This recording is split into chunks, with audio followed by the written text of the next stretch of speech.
நாம் வணங்குற தெய்வங்கள்லேயே ஈஸ்வரன் பட்டம் பெயர் பெற்றவர் யார் யாருன்னா சனீஸ்வரனும் முனீஸ்வரனும் தான். இன்றைக்கி சித்திரை பௌர்ணமி அதுவும் நம்ம வீட்டில் பால்முனீஸ்வரன் வழிபாடு தான் செஞ்சுருந்தோம். அனைவருக்கும் இனிய சித்திரை பௌர்ணமி நன்னாள் நல்வாழ்த்துக்கள். இன்றைக்கி காலையிலேயே டே எனக்கு 3:30 ஸ்டார்ட் ஆகிடுச்சு. காலையிலேயே பிரம்ம முகூர்த்த நேரத்தில் பூஜை அறையில் தீபம் ஏற்றிட்டு முனீஸ்வரனுக்கு படையில் தயிர் சாதமும் சித்ரா அன்னம் தான் செஞ்சுருந்தேன்.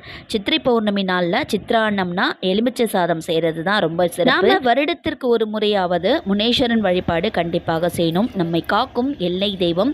நம்ம வீடுகளுக்கு கண்டிஷ்டியும் எந்த ஒரு துர்சக்தியும் அண்டாது. ஆடி பௌர்ணமி சித்திரை பௌர்ணமி நாளில் நம்ம வழிபாடு செய்யலாம்.